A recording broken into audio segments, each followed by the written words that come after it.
شني الشعر هات بيوتم يتر تواو هات بيوتم يتر تواو هات بيوتم يتر تواو أو الروشاني أتشوي لدوي أو بهاري بوتشلي ليرقزي دستم تشاور ريبوي هات بيوتم يتر تواو هات بيوتم يتر تواو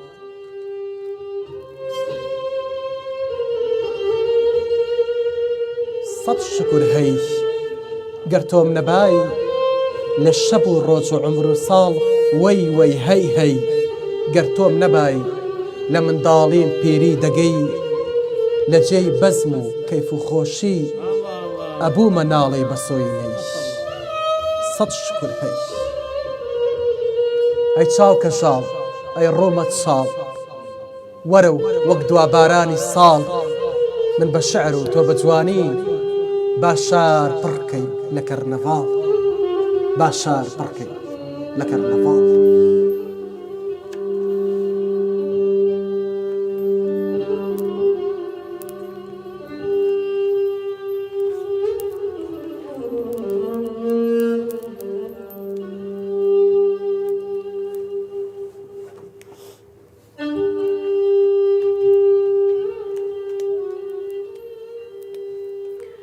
خۆشەویستانی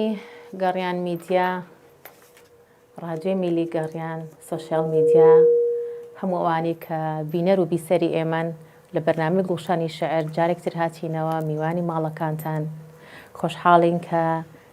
لەم بەرنامێشە لەگەڵ خاوەن قەڵەمێکی بە ئەزموون خاتوونێکی جوان بە خێرهاتنی ئەکەین و لەگەڵ ئێوە بینە میوانی ماڵەکانتان کاگەشتم سڵاوت لێبێ سڵاوەت شارە سوخان مامۆستاگیان زۆر بەخێر بیت بەخێر بێ بە بەرنامەکەمان فەرمووسڵای خۆتان بلیانە بە بینەرانمان زۆر سپاسانەکەم خۆشحاڵم ئەمڕۆ لە بەرنامە جوانەکەی گۆشەنی شێعر میوانم لە لای جەنابتان هیوادارم بەرنمەیەکی جوان و بە سوود و بەچێش بۆ جەنابتان و بۆ گوێگران و بیسەرانی خۆشەویست ئامادە بکەین. ئازیزانیشمان خۆشحاڵین کە میوانداری شاعرێکی وەک بەڕێستانمان کردووە پێمان خۆشە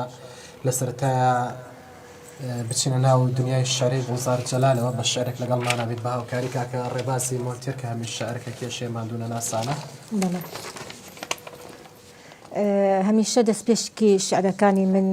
بۆ شەهید و بۆ پێشمەرگەیە چونکە ئەو ئازادیکە ئێستا ئێمەتیان لە پێناوی خوێنی شەهیدەکانمان نابووە. خۆشحاڵم یەکەم جار شعرێکی شەهید بخوێنەوە. شەهید مێژووی نیشتیمانە ڕەمزی ڕزگاری و قوربانیدانە شەهید کازیوەی بەیانە هیوای سەربەرزی کوردانە سرودەکەی کەم ژیان و کەڵژیانە کانی خەمی سەرکەوتنی کوردستانە.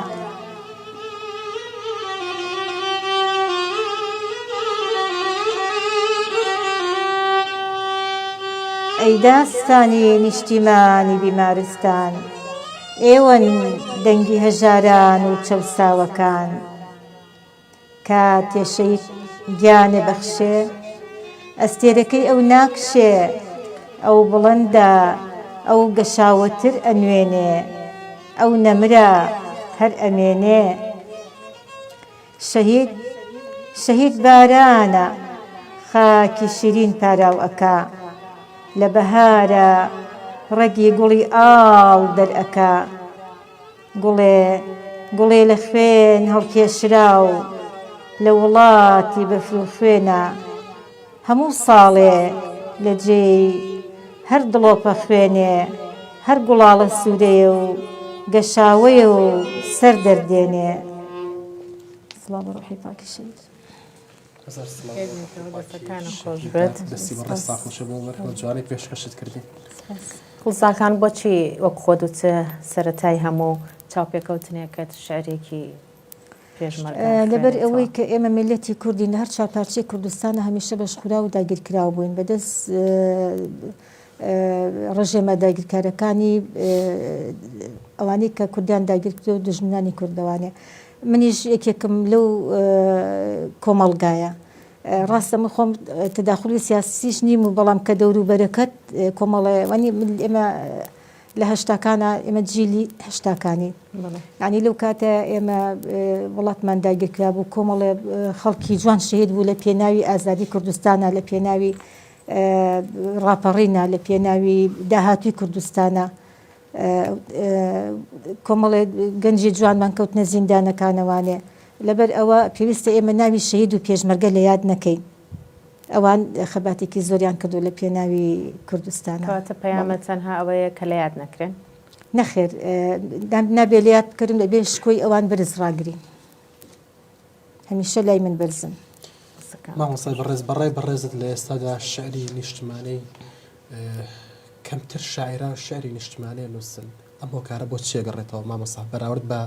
ساڵانی پێشووتر لە ساڵانی هەفتاوەشتیان کاتێک سێری ئەوە دەبیاتاکەین شعری نیشتمانی لە ترۆپکە کاتێک سێری ئەوە دەبیاتاکەین شعری نیشتمانی شۆڕشی هەڵگیرسان و هەمیشە شاعران لە پێشەوەی خۆپیشاندانەکانە بوو هەمیشە شاعران ڕۆڵیان هەبووە قسەیان هەبوو بەڵام ئێستا پەیتا شعری نیشتمانی و نەتەوەی بەرەو کاڵبوونەوە ئەچێت لەلایەن شاعران لەلایەن خوێنەران بەڕێستان وەکو شاعیرێکەمە بۆچی ئەگەڕێنەوە. بەڵێ بە نسبەت شعری بەرگری لە بەرگری نیشتیمانی شعری بەرگریمان هەیە و بەرەنگاریشمان هەیە لە هەفتاکان و لە هەشتاکان و پێش ڕاپەڕین ئێمە میلەتێکی داگیرکرا بووین بەدەس ڕژێمێکی داگیرکاری بڵین دوژمنی کوردەوانێ بەڵام لە دوای ڕاپەڕینەوانی ئێمە ئازادین وەکو کوردستانی باشوور ئەم نەوەیش کە پێگەیشتون پەروەردەیەکی باش کران بەڵام پێویستە لە قوتابخانەکانە لە ناو کۆمەڵگا لە هەموو شوێنەکە ڕۆحی نیشتیمانی لەگەڵ لە ناو ڕۆحی لاوەکانمانە خۆشەویست بکەین باشتر بکەین بەڵێ کەم تا زۆر نووسیویانە شعری نیشتیمانی بەڵام وەکەوەیکە ئێمە نووسیمان و خۆمان لە ناو جەوەکە ژیاوین طبعا وەکو ئێمە لەوانەیە پێزی نەبێت حساسە نەبێت بچینە سەرەتای هاتنە نێو دنیای شەعری گوڵزار جەلالەوە چۆن بۆ بەڕێستان دەستاندایە پێنووسەکەتان و هاتنە نێو دنیای ئەدەبیاتەوە باسێکی ئەو سەرەتای ئەمان بۆ بکەیت بەڵێ من لە یەکەم شعری کە دەستم بە شعر کرد طبعا شعر لێرە ئەڵێ شاعیر ئیفلاتۆن دوێتی ئەڵێ شاعری گیانلەبەرێکی پیرۆزە هەتاکو سروشتی بۆ نێو لە بازنەی ئاگا و هۆشی خۆی نەترازێ ناتوانێت دەست لە ملانی شعر بێ واتە شاعیر ئەبێ بەهرەیەکی تیابێت کە بەهرەکەشی تیابێ ئەبێ خۆت بتوانانی بەهرەکە و پێ بگەێنیت من لە پۆلی پێنجی سەرەتاییم هەر لە مناڵیمەوە حەزم لە کتێب و قەڵەم و نووسین و خوێنەوە ئەمانە بوو ئێستش چیرۆکەکانی ناو پۆلی چواری سەرەتایی ئەمانە پرادە لە لەزەخۆنم هەموو لەبەر ینی بیرم بە زۆر ینی گرنگیم پێ ئەیە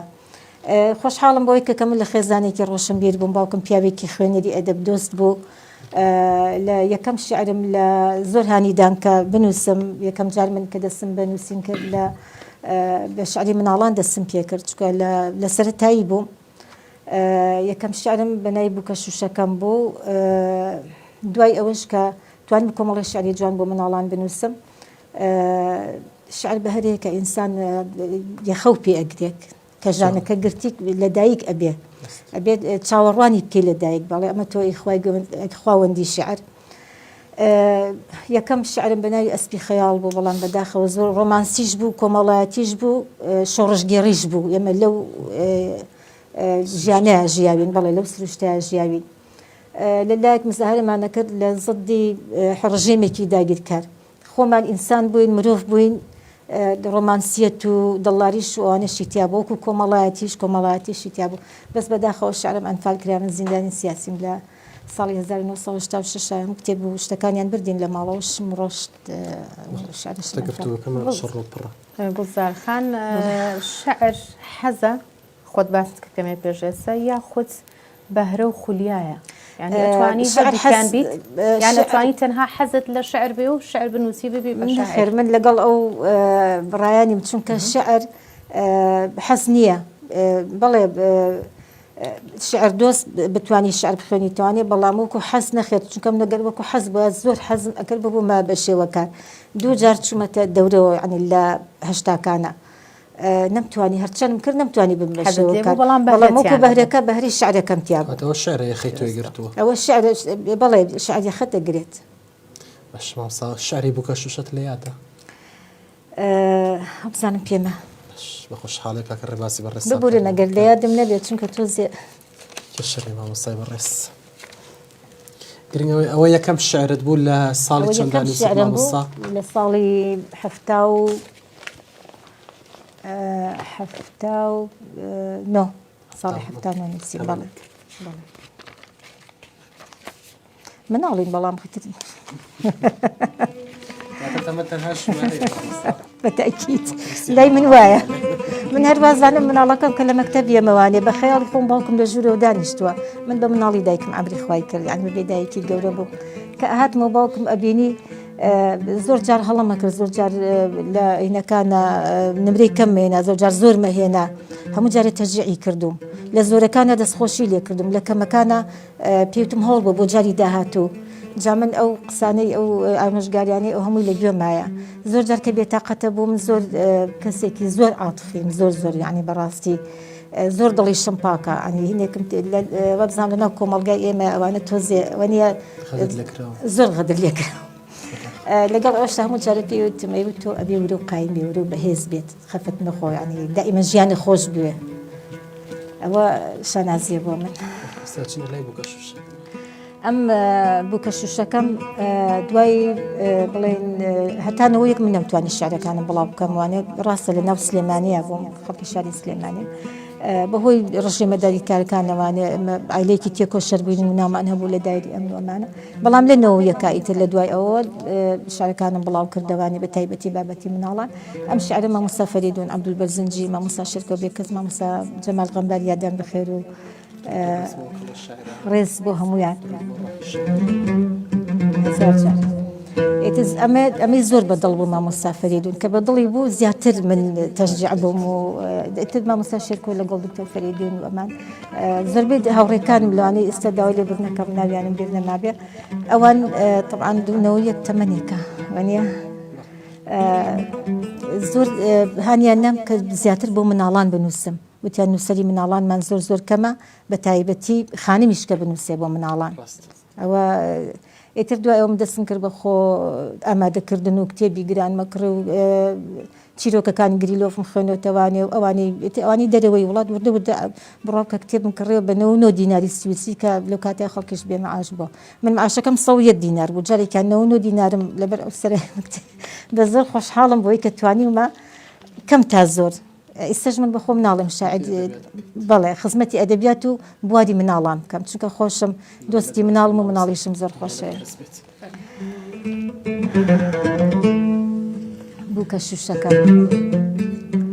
بووکەشوشەکەم جوانە چاوی شین وەک ئاسمانە دەستەکانی نەرموشل زۆر جوانە و مور و لەمل قژەکەی زەرد و خاوە بە شانە دامهێناوە جلی کوردی لەبەرە دەسماڵیشی لەسرە بازەنگی لە دەستایە شۆخ و شەنگ و ریایە جوان و نەرم و نیانە وەک بووکی کوردستانە بەخێر بێتەوە مامۆستا ئەڵبەتە تۆ ئەم شعرت بۆ دنیای مناڵان نووسیەوە بەڵام من تۆزی لەو دنیایە دێمە دەرەوە ڕوو لە یار دەکەم پێی دەڵێم بووکەشوشە دڵی نییە بووکەشوشە دڵی نییە بۆیە 100 جار بیشکێنە گوێی لێ نییە ئەو وەکو من هەستی نییە لە سینەیە تۆزی خوێن و پارچەیە گۆشتی تیا نییە مامۆستا با بێنە سەر جوانە دەست خۆش بێ بەڵام با منیش ڕێی لەسەر شعری جەناب ببم فەرموو مامۆستا گیان با گفتوگۆکەمان گەرمتر بێ ڕاستە بووکەشوشە دڵی نییە من ورچێکم هەبوو لە ژوورەکەمە کە تۆ تەنیا بوویت لەگەڵ بووکەشوشەکە قسە ئەەکەی لەگەڵ قەڵەمەکەت قسە ئەەکەی وانە لەگەڵ ئەو تارمە ئەو خەیاڵە جوانەی کە خۆت دروستی کردووە لەبەر لەگەڵ ئاوێنەکە قساکە من لەگەڵ ئینجانی سەر تاقەکەی خۆم قسەم کردووە ڕاستە مامۆستا شاعری زیاتری کاتکان لە دنیای خەیاڵە بەڵێ وەڵامم بەڵێ لە خەیاڵە توانێتی پەیکەرێک بۆ خۆی دروستکە ئەم پەیکەرە ڕۆح لەبەر بێت ئەم پەیکەرە دڵی هەبێ ئەم پەیکەرە دەستی بگرێ پیاسەی ناو باخەکانی لەگەڵ بکە بەڵام شاعر قەت تەنیا نابێت زۆر جار شاعیرەکە گەر یاخی بێت لەو خەیاڵە بێتە دەرەوە کارەسات ڕوەدات ئەگەر واقعەکان بڵێ بە شعر بڵێتر ئەوە ڕوەدات کە خۆی شعر بریتە لە نووسینەوەی فەنتازیا ئەبێت بە شێوەیەکی هوەری ئەو تێکەڵەیەکە لە حەلقات و خەیاڵ و ئەفسون و قسەکردنیش بەڵام زیاتر خەیاڵ و ئەفسونەکە ئەبێ دروستکەی بۆی کە هوەری شعر دروست بێ لە ناوێ جا مامۆستا من شتێکم باش شتم بیر ناچێتەوە بێنەوە بابی دنیای ئەوین و ڕۆمانسیەت و عشقبازی لە دنیای بەتایبەتی کە سەبارەت بە عشق و ڕۆمانسیەت بێ کاگاشم هەر بیری ناچێت مامۆستا عشق لە دنیای تۆدا چییە عشق لە دنیای تۆدا وەکو شاعر و گوڵزار جەران لە نووسینەکان تا لە بەرکەوتە تا چۆن پێناسەی عشقەکەی بۆ لاوان عشق لە دنیای نەک من هەموو شاعیرانە لە دنیای جوانبینیە عشق جوانە عشق خۆشەویستیە عشق ژیانە ژیان بە عشقەوە جوانە توانم بڵێم عشق خۆشەویستیەکی پیرۆزە جوانە یعنی مرۆڤیش کە عاشق ئەبێت یعنی خۆشەویستێکی جوانی لا دروست دەبێت بەخێر بێتەوە مامۆستا ئەلبەتە کۆمێتی زۆرمان بۆ هاتوو کۆمێتەکان سڵاوە بە ڕێستان دەستخۆشییان هەیە ڕێزمان بۆ بینەرەکانی گەڕیان میدیا هەیە خۆشەویستان دەتوانن بە ژمارە تەلەفۆنەکانی 1970 470 5264 یاخود 1970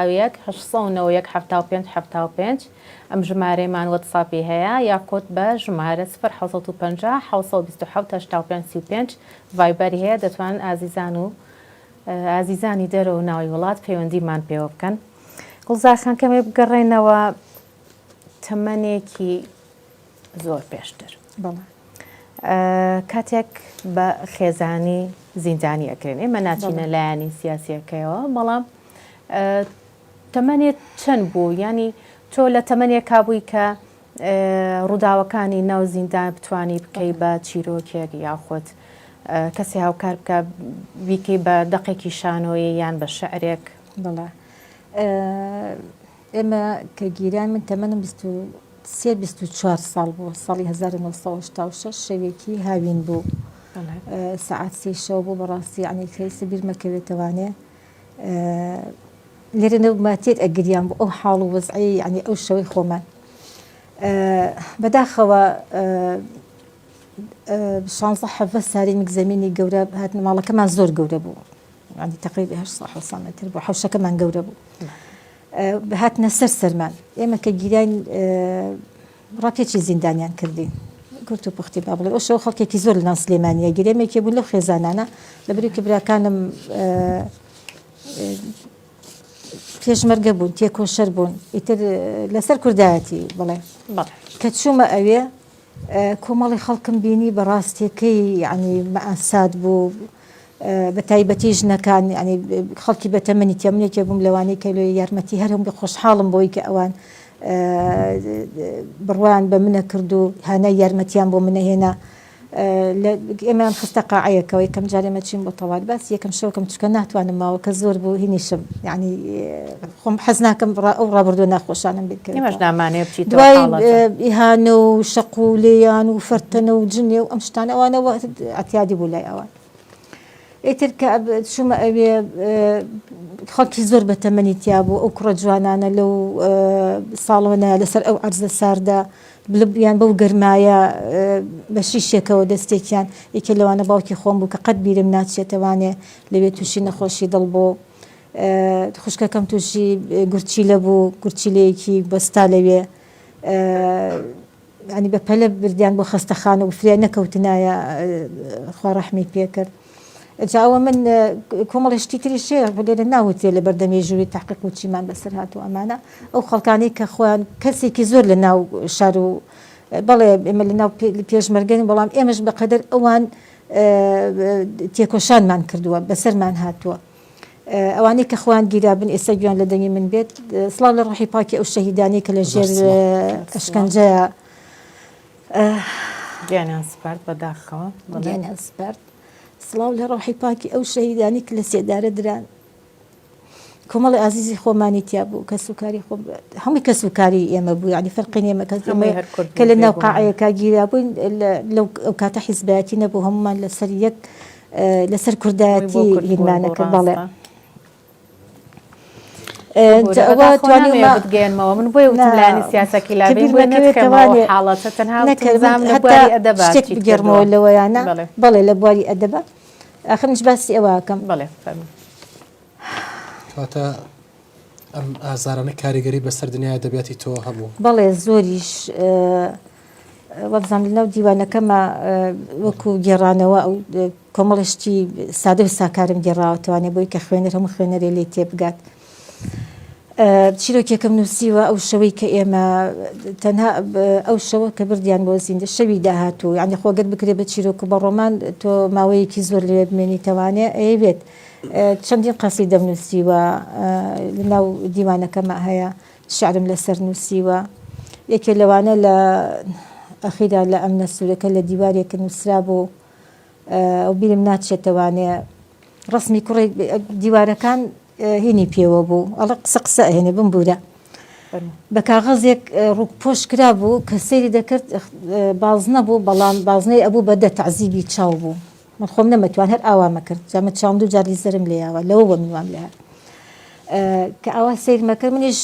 ڕۆژێکیان زۆر بێتاقەتم هەروەمتە من ئەیدڕێن بجات چێ با چیەکەن بیکەن قسەشم لەسەر خواردەوە شتێکی کە بوو کە لێم کردەوانێ لە ژێر هینەکەوە ڕسمی دووسێ کوڕ بوو بەڵام شعرێکی لە ژێران نووسرا بوو نەمزانی ڕسمەکان خێرا شارمانەوە بینمان کرد لێ نووسرا بوو ڕەم مەکێشن جەلادەکان شریخەی دەستی زیندانەکان مەد خاوەنی باوەڕێکم نەک لێدان و سێدارەکان هەرچی هێزی دنیا هەیە نایلەرزێنێ من هەر لەویا و شعرم لەبەر کرد هەموو ڕۆژی ئەم وتوانێ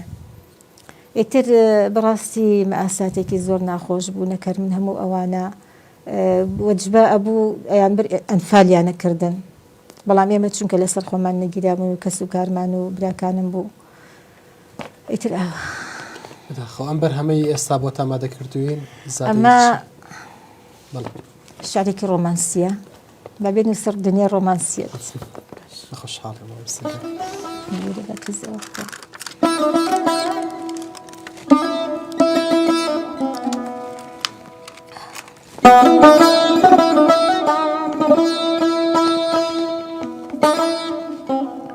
ئەمە لە نەوەدەکانە نووسیمە لە 2015 لە کوردستانی نوێ بڵاو بۆتەوانێ ڕۆحی پەپولەی تەڵمەفڕێنە لەکوێی هەوری سرنجەکانم شێواون و دێن و دەچن ئەوان نیشتیمانیان تۆیە تۆ شەرونی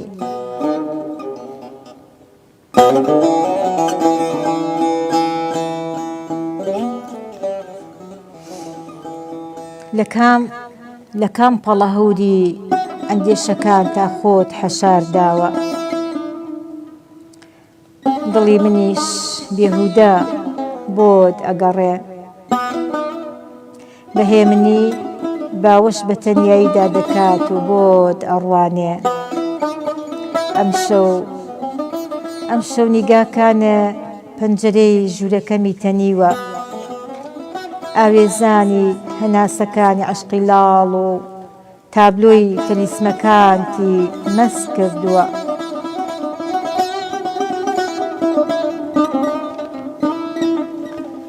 بزربوونت لە باهۆزی تەنیاییەکانتدا دەمێ شنەی خەیاڵاتی شیرین ئەبەخشێنێتەوە دەمێکیش لە گێژاوی سەرابەکانتە لول ئەخوات و ئەخولێتەوە ئەم شەو لە ناو چاوەکانتا نووسم لێم ببوورە لە هیچ دەرگایەکی نەستەکانی عشقم نەدا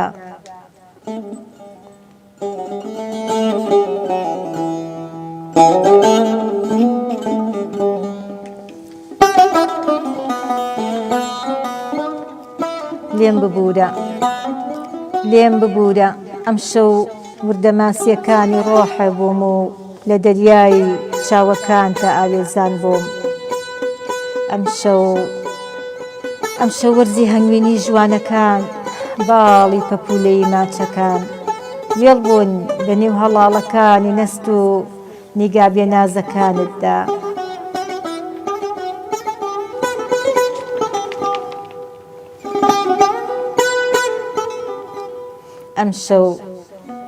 ئەم شەو کتێبەکانی تەنیایی خەوێکی قوڵ بردنیەوە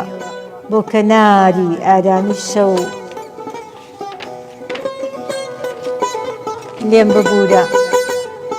لێم ببوورە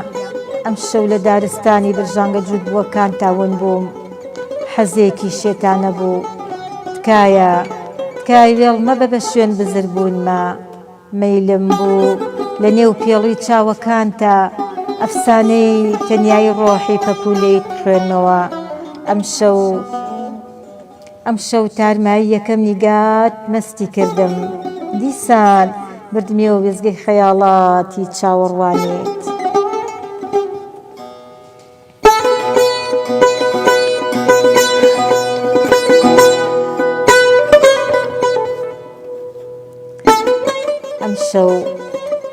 ئەم شەو مەلێکی لا نەشێواو بووم مەراقەکانی ئەم سەفەرە ناوادەیەت سڕ و بێدەنگی کردبووم. ئەم شەو لە تەکەورە زیزەکاندا بوومە هاوڕێ. ئەم شەو لە ئاسمانی گاوێڵەکاندا گیرسامەوە لێگەڕێ لەگەڵ شەپۆ لە مەست و تووڕەکانی چاوەکان تا سەفەرکەم. لێگەڕێ پەڕەی گوڵی نیگاکانم شەرابی لێوەکانە بنۆشێ. لێگەڕێ ئەم دڵە بێنازە لە چاوەکان تا سەرخەوێکی قوڵ بشکێنێ.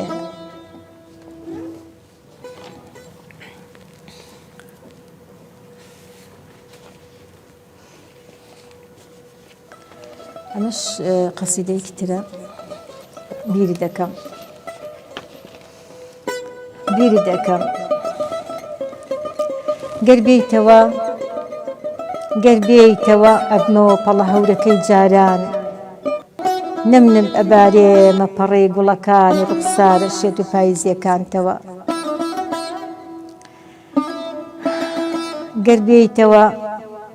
گەر بێیتەوە ڕابردوو ئاشت ئەکەمەوە. ئەچمەوە وێزگەی چاوەڕوانی ڕۆحە. بەڵکو بۆ ساتێکیش بێ ئارام ببمەوە. گەر بێیتەوە ئەتخەمە لانەی دڵمەوە. بە کێلوونی سەرابەکان دەرگای ئازارەکانە کڵۆمەدەم. مەترسە تەنیا نابی نیگاکانم بۆ عەشقی تۆ ئەتوێنەوە. گەر بێیتەوە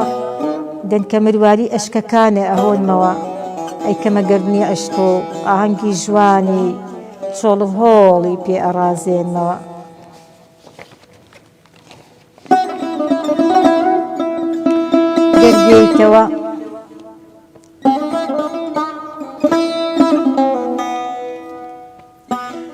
گەر بێیتەوە هێند مەست ئەبم. شەو ڕۆژم وەک یەک ئەبێ. ئەستێرەکەی بەختی ماندووم سرەوت ئەدا. گۆرانی ئای چەندم خۆشەوێت بۆ ئەڵێ. گەر بێیتەوە دەستت ئەگرم. نیگاکانت لە چوارچێوەی عەشق ئەگرم. دەتبەم بۆ ژوانی ناوادە. دەتبەم بۆ باخچەی چاوەڕوانیت. سەر لە نوێ ئەوینی درەخت و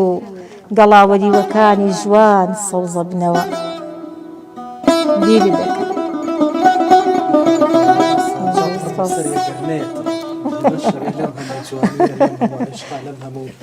محبەتە لەم بەهەشتی جوانیە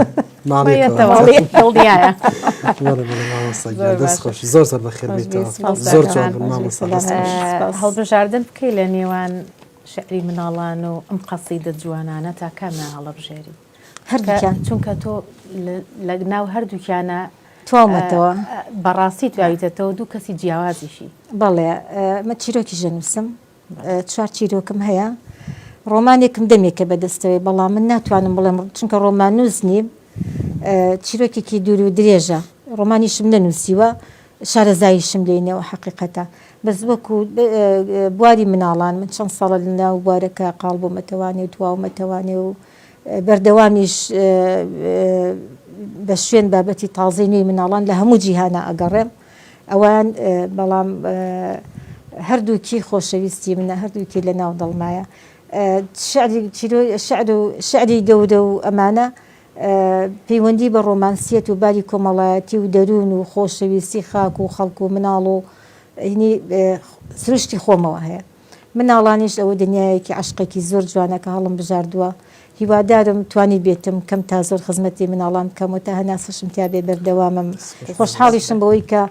زۆرینەی شعرەکانم ئاوازی بۆ دانراوە لە هەر سێ پارێزگاکەی کوردستانە. پێنجشەممان مامۆستایانی هونەر بۆیان داناوە بە تایبەتی شعری ئاڵای کوردستانم ئەخوێنرێت. خۆشحاڵم کەم تا زۆر توانی بێتم خزمەتی مناڵانی شت هەیە گوڵزارخان پێم وایە بە ساڵح بەچار کردوێتی بەلاتینی پاسێکی ئەومان بۆ بکە چۆن بوو ئەم بیرۆکەی بەلاتینی کردنە بۆ مناڵ چکە تۆ قورسە. بەڵێ لە ساڵی مامۆستا ساڵح من سپاسێکم پێش ئەو باسی ئەو بکەم ڕێزمان نەکات بڵاومان چیرۆکێک هەیە بۆی. تقریبی 15 چیرۆکی بۆ من کردووە بە زمانی لاتینی بەڵێ. بیرۆکەی لاتینی من لە دامەزرانی گۆڤاری پەپولەوە ئەو کاتە ئەومان هەبوو یەکەم جار کە دەم گۆڤاری مناڵ دامەزرا کە سێرم کرد چیرۆکەکان ئەکرێ بە لاتینی بیرۆکەی خۆم بوو کە وتە من پێویستە ئەم چیرۆکانی من ئەوانی کە بڵاو کراوەتەوانێ کۆیان بکەمەوانە بیکەم بە لاتینی لەوە لەسەر ئەو کتێبەکەی من پێشەکیەکەم بۆ نووسی زۆر بە شوێن سەرچاوی لاتینیا گەڕام کە لاتینی پیتی ڕەسەنی کوردیە ئەم پیتە ئەمە پیتی عەرەبیەکە بەکاریهێن بۆ هۆی دینەکان و ئیسلام و ئەمانە تێکاڵاوی ئێمە بووە خۆی پیتی لاتینی من بۆیە کردم بەوە بۆی کە ئەو مناڵانەی کە لە ئەوروپاشن کە لە دەرەوەی کوردستانن بتوانن بە بیخوێنەوانێت چیرۆکەکان بەردەستیان خۆشحاڵم بۆی کە 500 نسخەشم نرد بۆ دەرەوانێ بڵاو بۆتەوە ئێستا لە زۆربەی شوێنەکانە و هەر ئەو کتێبەشم بەدەستی مامۆستایەکی کوردەوەیە لە ئەڵمانیا و خەریکە وەریگەڕە ئەلبەس ئەڵمانی و کوردی ئەم لاتینی و کوردیە بۆی کە مناڵەکانی ئەوانش هینی بکەن ئەمە بیرۆکە خۆم بۆ زۆر خۆشحاڵم بەوە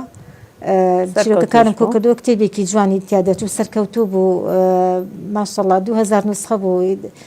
خانی سمۆرە بووی چاپ کردم دەستیان خۆش بێت کە خۆم و کاتە لەوێ پەیوەندیەکان بۆم فەرمانبەر بووم لێرە بە 2 هەفتە نەما عنی لە ناو بازاڕە مەنگە لە دەوری تا 2012 چونکە وەزعەکە زۆر باش و لەبار بوو گرنگیدان بە مناڵ زۆر یعنی باش بوو بەداخە دوای وتکە وەزعەکە بوو بە قەیران و ئەمانە تۆزێ ئەو هێنانە کاڵبوونەوە مامۆستایمە شانازی بە تۆکەین کە خزمەتی مناڵانەکە کە لە ئەدەبیاتی مناڵانە لە دنیای مناڵانە شعر بۆ منداڵانە نووسی شانازی بە تۆ مامۆستا عەلی حەمەد ڕەشی بەرزنجی مامۆستا ئەمین محەممەد مامۆستا ئەمین سەپان ڕۆستەم خامۆش لە شاری خۆشەویستی هەولێر شانازی هەموو نووسەرەکانی تریش کە ئێستا ناویمان لە یاد نەبێت شانازی بە هەموو ئەوانەکەین بەڵام هێشتا هەر بەراورد بە شعری ئەوینداری شعری نیشتمانی لە نێو ئەدەبیاتی کوردیدا شعری منداڵان کەمە بینێت شاعری منداڵانش کەمتر ئەمە بۆچی ئەگەڕێنیتەوە ئەگەڕێتەوە بۆ ئەوەی کە من کاتی خۆی کە شعری مناڵانم نووسی قسەی مامۆستا شێرکە و خواعافیکە یەکەم ئەوە بوتی ئێمە کورد هەژارە لە نووسری مناڵانە وتی کۆمەڵی نووسری شاعری جوانمان هەبووەکو سالم و کاکەی فەلاح و عین شەونم و ئەمانە بۆ مناڵیان نووسیوتی لەم جیلەیە لەمنەوە بەڵێ سڵاو بۆ ڕەحی پاکیان لەم نەوەی داهاتووە نووسری مناڵمان کەمە پێویستیمان بە جیلی تازە و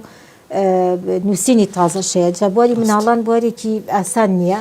ینی لەبەر ئەوە هەموو کەسێ ناتوانێت قورسە زۆر قورسە چونکە مناڵ تۆنەوەی داهاتوو پێشکەشەکەی من شعرم هەبووە 6 مانگ خەریکی بم بڕوا بکە ئەمەگە وشەم گۆڕی و ئەم تۆ بێ فەرهەنگیشە هەبێت چونکە بۆی وشەی جوان و پارۆ فێری مناڵ بکەیت نابێ وشەی زمانەکانی سادە بێ پەروەردەی بێ سادە بێت بە خێوکەریش بێت ڕۆشنبیریش بێت مەسەلە تۆ چیرۆکێک باسەکەی باسی کۆمەڵی چیرۆکی کۆنمان هەیە لەوانە باسی ئەنفیتیا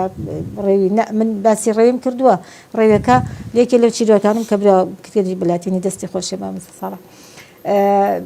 باسی ڕێویەکەکەم خۆی حەقیقەت بوو من زۆربەی چیرۆکەکان و حەزم کرد ئاماژەبەوە بم بەسەرهاتی مناڵانی کوردی خۆمانە یەکێ لەوانە دیاری فڵچەی دان من کوڕەکەی خۆم لە باخچە بوو دانی ئێشە مناڵەکان هاتم بۆ لای دیاری هەویری دانیان بۆ هێنا وەکو ئەوەی کە چیرۆکی ڕێوەکە ئەڵێ پیرێژنێکە یعنی نەنەیەکە بڵێن داپیرێکە کۆمەڵێ مریشکی هەیە ڕێوێکە یەت و ئەمانە دوایی کە تەڵی ڕێوەکە ئەگیرێ کە ئەگیرێ چی لێ ئەکات ئازاری نایەت پارچەی لە کلکی ئەکاتەوانە بۆ یادگاری و دوایی ئەڵێ بڕۆ بۆی کە نیتەوە جارێکی بۆی تووکەکە و لێ نەکەمەوە عزێتی ناوە بەزیتەوەنیان تۆ ئەبێ ئاوا مناڵ تێ بگەێنی نەک هەتا ئەویا خۆشە کە ئەگیری بەڵام دوای ئەوە شتی ناخۆش ڕبا کەواتەی عنی هیچمان نەکرد وانێ لەبەر ئەوە ئەبێ جۆرێ بۆ مناڵ بنووسیت یەکەم پەروەردەی بێ ڕۆشنبیری بێت ینی کەسێ بێت کە بتوانێت ئاژەڵی خۆش بێت کری بێ وا بکات کە ئەو مناڵە بیر بکاتەوە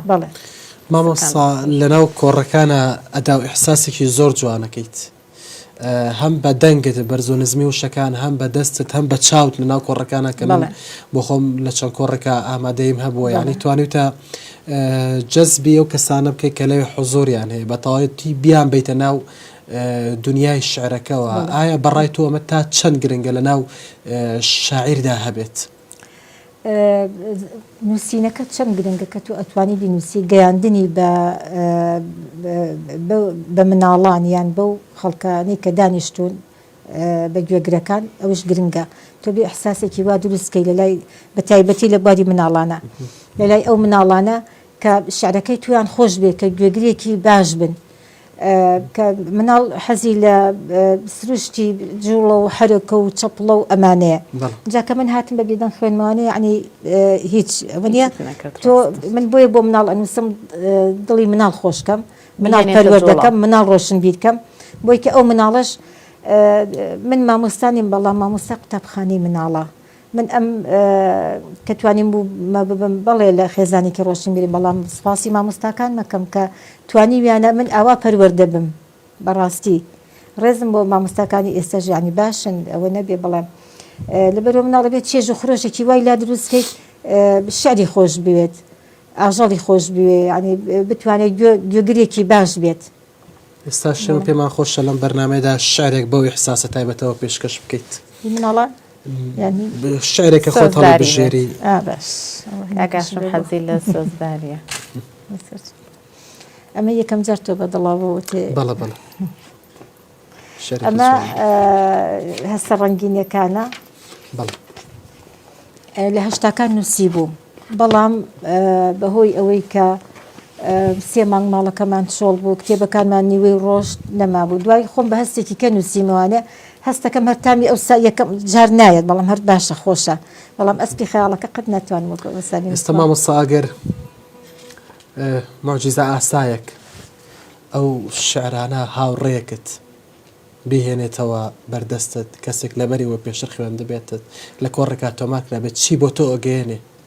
فرمێسکی خۆشی شادی لە چاومە ئەزانم مناڵێک مەولێ من وی گرمەوە باوەش بەڕاستیەوەیەوە بەڵێ بەتەکیید ئەمە بەشێکی لەمە بەڵێ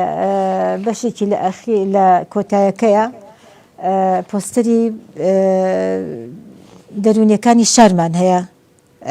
وەکو قالە و وەکوتە کۆمەڵێ کەسی جوانمان هەبووکو شەباب و ئەمانە پۆستەری ڕسمەکانیان داناوە شعرەکەی منی لەسرە لە شوێنەکانە خۆشحاڵم بەوە من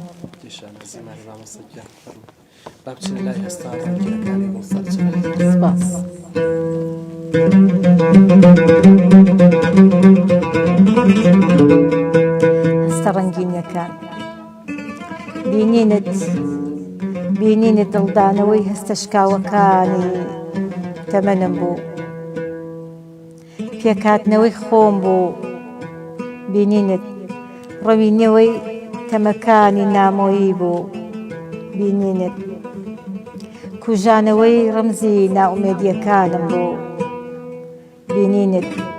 نوێبوونەوەی خۆشەویستی جوانی تۆ بوو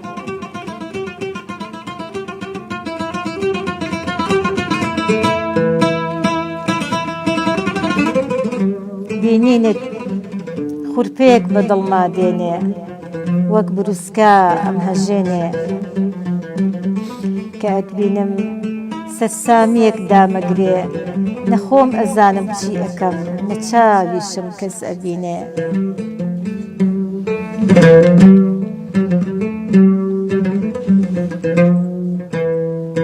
کە ئەتبینم لە بریسکەی چاوەکانت ڕائەمێنم هەستەکانی لێوەکانم بە لەزەتی وردەماچەکانی عاشق ئاڵ ئاڵ ئەکا لە شانەی شیرینی لێوانە لە پێکێکە هێدی هێدی شەرابی مەستیم بۆ دێنێ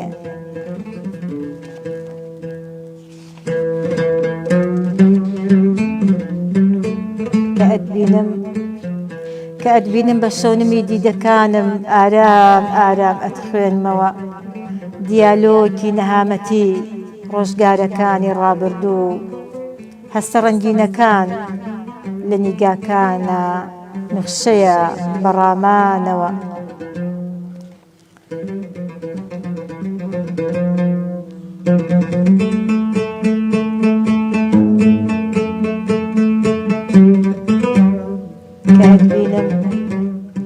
کە ئەتبینم ئۆقیانوسێ عشق و جوانیت، حاڵی نابم لە دڵما ئەڵماسیت و چاوم دەریایەکی هێمن. لە سایەتە دیدە مرواری ئەوینە، دەنک دەنک هەڵ ئەوەرێنە خوارەوە. حەزەکەم هۆنراوەیەکت بۆ بنووسم لە باخی ئەوینتدا گوزەر بکە، بە پولە ئاسا هەڵاڵەکانە بمژێ بۆم نانووسرێ. لە گەورەی حوبی تۆدا شەرم ئەودامانی گرتوم، سکوتم کرد لە مەغروری مەلی ئاواتم نیشتەوە لەسەر چڵی ڕاز و نیازێ.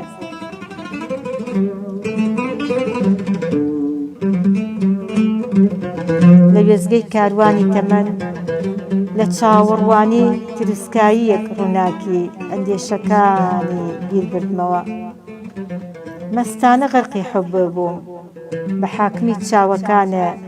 لە سەدای هاواری تاساوە کۆت و ئەسیرم بە سروەی تامەزرۆتەوە.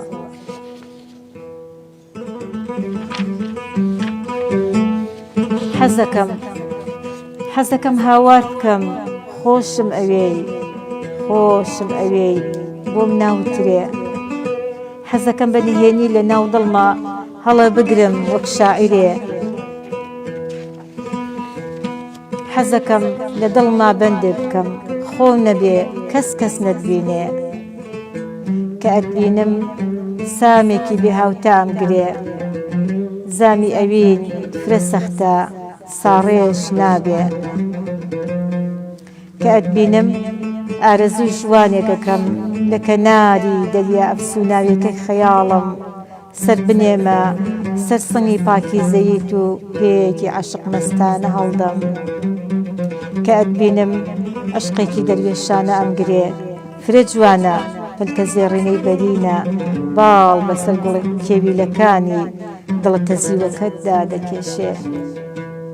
کە ئەتبینم عشق و ژیری لە سایەتە ئەتوێنەوە، پەرپەرد ئەبن لە یەکتری یاخی ئەبن. ئەم ئەڵێ من ئەو ئەڵێ من ئازیزەکەم. عاشق شێتە ژیریش جوانە، ئەی نازانی بتویانە ژیری و شێتی تاڵەموویەک نێوانیانە. خۆش بێت. عاشق شێتە عاشق شێتی جوان یەکێک لە جوانیەکانی شاعیر. ئەوە نییە لێرە ئەڵێن کە شاعیر شێت ئەبێ ئارام لە سوچێکە سرت ئەدا و هێمن ئەبێ کەچێکە دنیا خۆیەوە. بەداخەوەی مەکاتی بەرنامەکەمان بەرەو کۆتاییە ڕوا بەڕاستی زۆر دڵخۆش بووین لەگەڵ بەڕێستا. بەڵام پرسیارێکم هەیە کە پرسیارەکە تۆزت تایبەتە. بەرنامەی پێشوو شاعیرێکی خۆشەویست لێرا بوو، پرسیاری ئەوم دەکرد ژن لە شعری بەڕێستا. بەڵام بە ئەم جارە پرسیارەکە هەڵگەڕمەوە پیاو لە شعری بەڕێستا چی ئەگەیەنێ؟ پیاو کە کەرەستەیەکی شەریە بۆ کاتێک خاتونێکی شاعر شعر دەنووسێت. پیاو لە شعری منە، من وەکو خۆشەویستێک وەکو بۆ پیاوم نووسیوە. من قەت شعر بۆ ژن نانووسم، چکە خۆم ژنم. شعری خۆشەویستی کۆمەڵایەتی ئەوە جیاوازە، ئەوە بابەتێکی کە بەڵام وەکو ڕۆمانسێت وەکو خۆشەویستی چۆن من نیوەی کۆمەڵم پیاویش تاواکەری منە. لەبەرەوە من ئەمانی کە نووسیمە زۆربەی ڕنگدانەوەی ژیانی خۆشم و شانازیشی پێوە ئەەکەم. زۆر جاریش وا بووە یەکێکی وەکو بەڕێزی وەکو جەنابە باسی ژیان چیرۆکێکیان بەسەر هاتێکی خۆی بۆ کردم کردو بێتم بە شعرێک. بەڵێ پیاوە من پیاو وەکو پیاو ئەبینم لە شعری خۆمە. دەستخۆش ئارزوخان بەداخەوە هەندێک هونەرمەندی ئافرەتیشمان هەنێ، ینی هەندێک گۆرانیان بۆ ئافرەت وتراوە بەڕاستی ناکرێ ئەو بەو شێوازە بێنێتەوە. پێویستەوە بگۆڕێت، بەڵام ئیشی بۆ بکرێت و بگۆڕێت. تەنها بەست لە دەرکەوتنە بە جوانی بێوێ گۆرانی بڵێ ببوورە، دەتوانێت شعرێکی ژنانە کە هەستێکی تیاابێت کە بۆ پیاو نووسرا. یەکێ لە سیفاتەکانی شاعیر ئەبێ ئازاب و بوێر و ڕاستگۆ بیت. من ئەوەم بۆ ڕەگەزێکی بەرامبەری خۆم و بۆ پیاوێک نووسیوە. ینی بۆچی بڵم بۆ ژنێکم نووسێ؟ ڕاستگۆیەکە لەوەیانە ئازایەتەکە بێت تۆ کە دەستتدا نووسین ڕاستگۆ بی. ڕۆمانسیەت بێ هەرچی شتێ لە هزر و فکری تووا بێت گۆڕینی تیانێ بخێتە هەتا بەسەر هاتەکانیش لە یاداشتەکان ئەبێ هەموو شتێک و خۆی بوترێ دەست خۆش پەیامی تۆ بۆ گۆڕشەنی شعر چییە بۆ گەڕیان میدیا بۆ تەلەڤیزیۆن و ڕادیۆی گەڕیان کە لەم بەرنامەیەوە لەم سەکۆیەوە خزمەتی شاعرانی بەپەڕێز دەکات من دەستخۆشیتان لەکەم بەڕاستی بەرنمەیەکی جوانە بەڕێوەبەران و کارمەندان و ئەو بەڕێزان و ئەو ئەوانەی پشتی کامیراش دەستخۆشیتان لەکەم هیوای سەرکەوتن و بەردەوامیتان بۆ خوازم خۆشحاڵم ئەمڕۆ کە منیش لەم بەرنمەی ئێوە بەشدار بووم هیوادارم بتوانین بێتمان بەدڵی ئێوە بوو بێ بەرنمەیەکی جوانمان پێشکەش کرد بێ سەرکەوتوو بن بێگومان بە دڵی بینەران و بیسەرانمان بووە ئەمەش زۆر خۆشحاڵ بووین کە ئەمڕۆ میوانی ئێمە بووین تۆمان ماندوو کرد دەستی هەموو لایە خۆش بێ کاگەشم سپاس بۆ پشتی کامێرە بۆ هاگڕێباز بۆ هەموو لایەک ئازیزانم تا بەرنمەیەکی تری گوڵشانی شعر بە ئێوەی ئازیز شادەبینەوە خواتان لەگەڵ